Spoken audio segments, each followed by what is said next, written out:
عيادة اكتيفيتي في اكتيفيتي. يا أهلا وسهلا، حياكم الله من جديد، وحيا الله ضيفنا الأنيق الدكتور مؤمن الخواص، استشاري ورئيس قسم الأطفال وحديثي الولادة. يسعد صباحك دكتور مؤمن، يا أهلا وسهلا. بخير استاذ دلال، ازي حضرتك؟ والله بخير الله يسعدك. كيف اصبح الدكتور؟ عساك طيب؟ الحمد لله خير ونعمه، الحمد لله. دوم يا رب.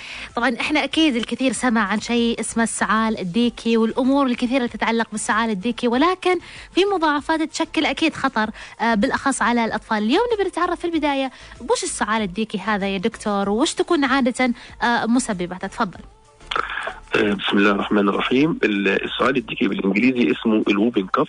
اوكي. وجت كلمه السعال الديكي لان فعلا الكحه فيه بتشبه بالضبط صوت وصيحه الديك. باللغه العربيه باللغه العربيه اللغه العربيه بتاعتنا اسمه الشهوق. الشهوق بالضبط. يبقى هو لو سمعنا كلمه الووبن كاف دي دلوقتي، ممكن تبقى كلمه دارجه دلوقتي بنسمعها كلنا، او كلمه السعال الديكي او كلمه الشهوق، نعرف ان هم مسمى او مرادف لاسم واحد. ايه هو بقى مرض الشهوق او السعال الديكي؟ ده مرض بكتيري حاد بيصيب الاطفال ما قبل سن الخامسه، طول اكتر فئه عمريه من الاطفال بيتعرضوا للسعال الديكي. المسبب دي جرثومه بنسميها البروتوديلا الشهوقيه، او بالانجليزي اسمها بروتوديلا بيرتاسس. اوكي. الاسم جه منين؟ لان اول عالم اكتشفه هو العالم بروديت سنه 1906. يبقى ده مرض قديم جدا، كان موجود من القرون اللي قبل كده، القرن ال19 والقرن العشرين. تمام. وبيتنقل عن طريق ايه؟ بيتنقل عن طريق الرذاذ الخارج من الفم والافرازات الانفيه، وخاصه بعد حدوث النوبه السعاليه. يعني كنت واحد لما يكح يطلع رذاذ. عشان كده دايما بننصح الاطفال او ننصح الناس كلها اللي بيكح لازم يحط منديل او يحط كلينكس او يحط كمامه او يحط ايديه حتى على فمه وهو بيسعل، وعلى الانف والفم اثناء السعل. بتكون الرذاذ ده مملوء بالميكروبات الفعاله، ولكن الميكروبات دي ميكروبات ضعيفه جدا، بتستجيب لاي معقمات عاديه جدا زي الميه العاديه والصابون. مش محتاج ليها اي معقمات خاصه، لكن ممكن بالميه والصابون تخف خالص وما تعرضش ليها. طيب احنا قلنا قبل كده يا استاذ دلال في حلقات قبل كده ان في اي مرض بكتيري او فيروسي ليه فتره اسمها فتره الحضانه، اللي هي انكيوبيشن بيريد. الانكيوبيشن بيريد دي او فتره الحضانه دي هي فتره دخول الجرثومه او الميكروب جسم الانسان وظهور الاعراض. فتره الحضانه في مرض الووبن كاف او السعال الديكي تمتد فتره الحضانه من اسبوع من بدء التعرض للعدوى حتى ظهور الاعراض. يبقى اسبوع قبليها تبدا بعد كده ظهور الاعراض، وظهور الاعراض تبدا من اسبوع حتى 3 أسابيع. ودي فتره العدوى اللي هي ممكن الانسان يعدي فيها اي حد، يبقى اسبوع قبليها واسبوع و3 أسابيع بعد ظهور الاعراض.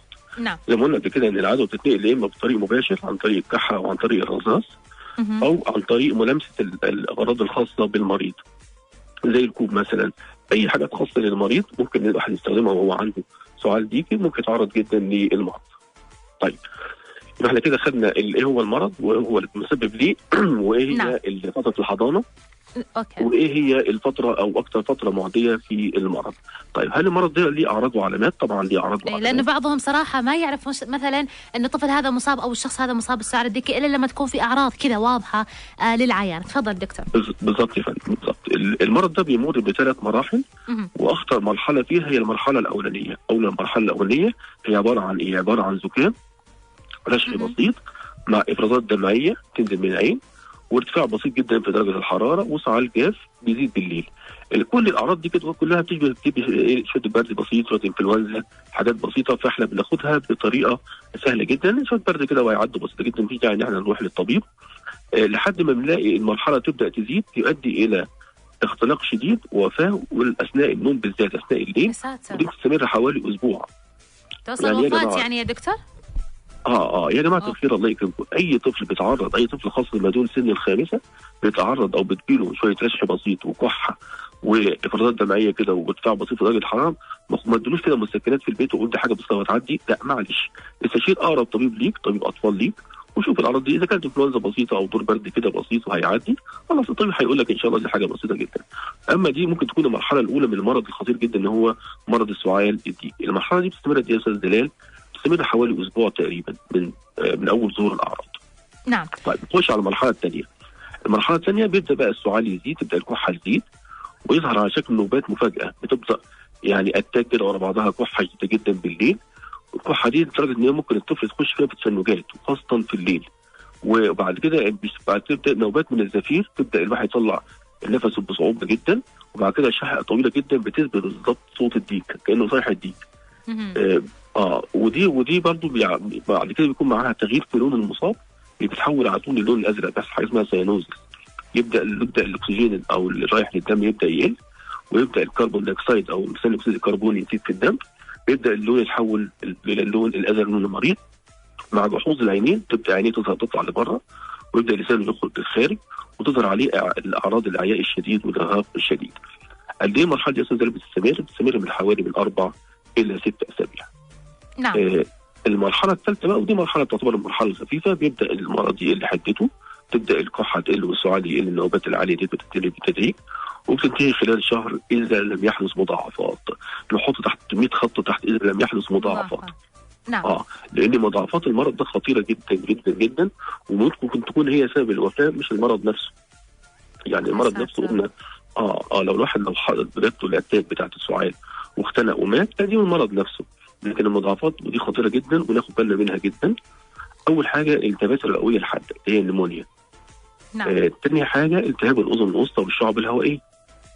ثالث حاجه ودي اخطر حاجه، ان مع شده الكحه وشده الاتاك اللي بتحصل يبدا يحصل نزيف، خاصه في المخ، نزيف دموي في المخ، الاغشيه المخاطيه، يحصل وعاف، يحصل نزيف تحت الجلد، ويحصل نزيف في العين.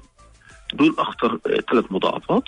المضاعفه بقى الرابعه دي بتيجي من سوء التغذيه، لان الطفل مش عارف ياكل ومش عارف يشرب، وكل سعله من دي او كل اتاك من دي بيعقبها قيء مستمر، فبالتالي بيحصل عنده فقد في السوائل وبيخش في الجفاف. عشان كده مهم جدا جدا الناس دي تتعالج في المستشفى.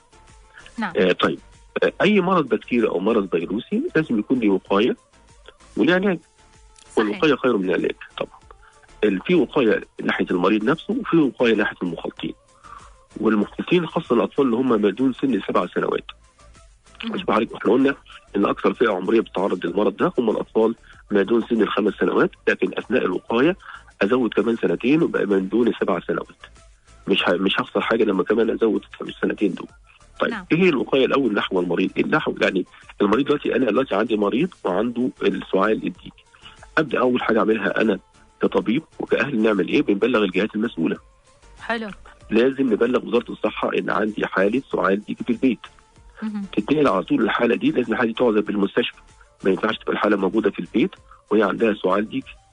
الحاجه الثانيه او الحاجه الثالثه ابدا اطهر كل متعلقات المريض وادواته، لان هم دول من اسباب نقل العدوى للاخرين.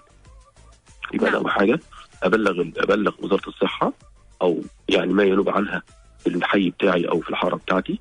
ثاني حاجه اعزل المريض في المستشفى. ثالث حاجه ابدا اعمل عمليه تطهير متعلقات المريض بادواته. دلوقتي كل مستشفى او كل مركز دلوقتي في حاجه اسمها الانفكشنز كنترول، اللي هو مكافحه العدوى. فدي سهل جدا ان هم بيقوموا بالاجراءات اللي هم اللازمه نحو هذا المرض.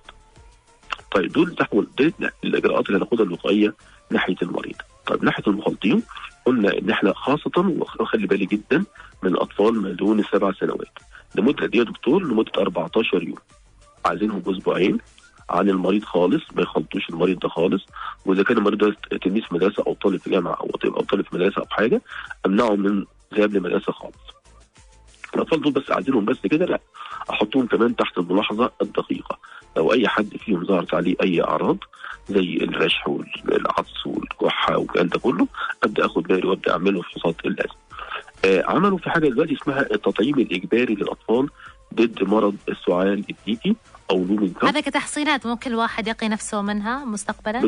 بالضبط يا فندم، بالضبط. اذا كان الطفل ده جالي من سنه اقل من 7 سنوات وما خدش تطعيم، ببدا اديله التطعيمات. التطعيم اللي هو اسمه التطعيم الثلاثي البكتيري. ممتاز. اللي هو الثلاثي، الدي الاولانيه اللي هي الدفتيريا، والدي اللي هي البرتصص، والدي اللي هي التيتانوس. ده بنسميه الثلاثي البكتيري، وده بيتاخد اجباري دلوقتي، بقى اجباري ملزم من منظمه الصحه العالميه لكل الدول. بيتاخد عن سن 2 شهر، نعم. سن 4 شهور، سن 6 شهور، سن سنه، سن سنه ونص. نعم. وكمان جرعه منشطه بنسميها البوستر دوز عن سن 4 ل 6 سنوات، اللي هو سن دخول المدارس. وده يعتبر اكتر سن عرضه جدا يا استاذ زلال، لان هو يجيب المرض ويودي المرض اللي هم فتره دخول المدارس. وخاصه الام الكف يا استاذ جلال بيظهر جدا مع فتره دخول المدارس، اللي هو حتى بنسميه سكول ايج ديزيز، اللي هو الفتره بتاعه الاطفال ده يحتكوا بعضهم، قاعدين في فصل واحد قريبين من بعض جدا، الكحه بتنقل من تاني للاولاني وهكذا او من الاول للتاني، فتبقى العمليه سهله جدا ان هم يتنقلوا. عشان كده لازم جدا يا جماعه الخير، لازم جدا نهتم بموضوع التطعيمات دي، مش محطوطه كده بهزر، لا توقيت التطعيم محطوط بدقه وعنايه عشان خاطر جهاز المناعه، ودي اكتر مرحله عمريه للاصابه بالمرض. طيب هل في مضاد حيوي ممكن اخده بوقائي من السعال الديكي؟ في مجموعه زي مجموعه الاريثرومايسين، دي مجموعه قويه جدا من المجموعات المضادات الحيويه، بتشتغل خصيصا على البروتوزيلا بيرتاسس او البكتيريا المسببه للسعال الديكي. طيب انا كطبيب او انا كاهل دلوقتي ازاي اشخص المرض ده؟ ازاي اعرف ان ده سعال ديكي ولا ده دور برد كده بسيط؟ تمام. في الاول خالص يبقى احنا ما ناخدش الموضوع بهدوء كده او لايت دي، لا لازم الموضوع لو حصل اي برد لابني او حد من الولاد الصغيرين، طبعا دلوقتي التامين الصحي الحمد لله رب العالمين موفر جدا الرعايه الصحيه لكل الناس تقريبا، ما بقاش حد عنده حجه ان هو يهمل في ولاده. خد ابنك واطلع بيه على اقرب طبيب اطفال، او ما كانش في طبيب اطفال مختص بمنطقتك، روح بيه على الطوارئ على الممارس العام، هيبدا هو يشوف الاعراض دي ايه ويطمنك اذا كان ده دور برد عادي ولا دور انفلونزا ولا نزله شعبيه كده بسيطه، ولا ده محتاج يعني هو يعترض على اخصائي الاطفال او استشاري الاطفال بحيث يبدا يشوف هل الموضوع محتاج فحوصات معمليه ثانيه ولا لا. طبعا في فحوصات معمليه بنعملها. اول حاجه بناخد مزرعه ومن الفم والحلق، بناخد مسحه من الحلق او الشفط من منطقه البلعوم الانفي. طيب. ونبدا نفحصها عشان نفحص العينه دي نعرف البكتيريا المسببه للمرض ده. نعم. هل في اختبار دم؟ بنسحب عينه دم. بس احس ان المزرعه ادق اكثر من الدم، ولا ايش رايك؟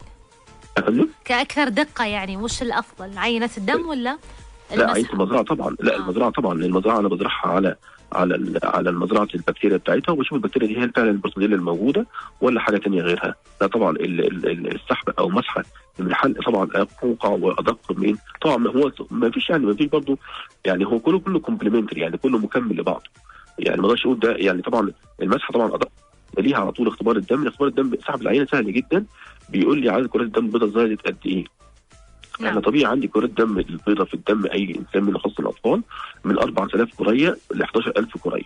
لو زاد عن كده يبقى هنا في التهاب بكتيري، وبعمل حاجه اسمها السي رياكتيف بروتين. في بروتين اسمه بروتين سي، ده بيزيد في الالتهابات البكتيريه، واقدر اشخص بيه الفرق بين الالتهاب البكتيري والالتهاب الفيروسي.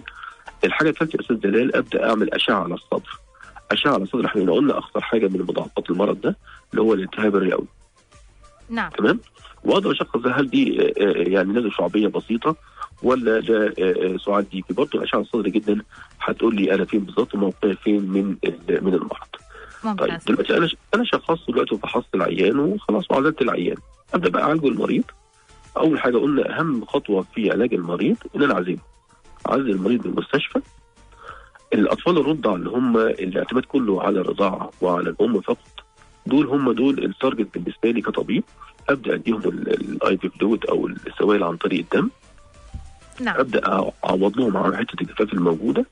ابدا ادخل المضادات الحيويه وخاصه بالاريثرومايسين، وابدا ازود كميه السوائل للاطفال عن طريق برضه الفم اذا كان الطفل يقدر يبلع ما عندوش اي تقيؤات او ترجيع. جميل. طيب دكتور، أكيد الوقاية خير من العلاج، وحنا الآن يعني في فترة تنقلات بين يعني فصل الصيف إلى فصل الشتاء. وش الاحتياطات البسيطة يعني الأهل لازم يراعونها يعني، ونقول إن شاء الله ربي أكيد يشفي كل المصاب؟ تفضل. أول حاجة بالنسبة إذا كان الطفل في طفل بيكح في البيت، لازم يرتدي الماسك اللي هو الوقائي اللي حط على الفم وعلى الأنف عشان ما يعديش الآخرين. أدي حاجة. الحاجة الثانية لازم استخدم المية والصابون بعد ما احط ايدي او احط الماسك على فمي، لازم اطهر ايدي بالمية والصابون. الحاجة الثالثة ما اخدش موضوع البرد والرشح كده موضوع عادي خالص، شوية برد كده ويعدوا شوية رشح ويعدوا، لا. انا اكشف على ابني واشوف الوضع ايه بالظبط وابدا اديله العلاجات الملازمة. الحاجة الثالثة انا ابني عيانة ولا ابني مريض بيكح في البيت، ما وديش المدرسة، يقعد يعني هيفوتوا جزء من الدروس او جزء من المعلومات، لكن برضو احنا يعني لا ضرر ولا ضرار، ولا تضر حد ولا حد يصاب منك، تمام، لحد ما نشوف وضع الكحه دي وضعها ايه بالظبط، هل هي كحه بسيطه جدا لبرد ولا هي موضوع كبير محتاج تدخل طبي من الاطباء. ممتاز. فيعني بقدر الامكان نحاول بقدر الامكان نجنب نفسنا العدوى. جميل. الله يحفظك يا دكتور مؤمن، ما قصرت على نقاطك الجميلة والتوعوية دائما، وأتمنى لك صحة وعافية دائما ونهار ممتع وسعيد لك. يا هلا وسهلا. ربنا يبارك في عمرك، شكرا جزيلا. وياك يا مرحبا، كل الشكر والتقدير لضيفنا اليوم الدكتور مؤمن الخواص، استشاري ورئيس قسم الأطفال وحديثي الولادة. عيادة أكتيفيتي في أكتيفيتي.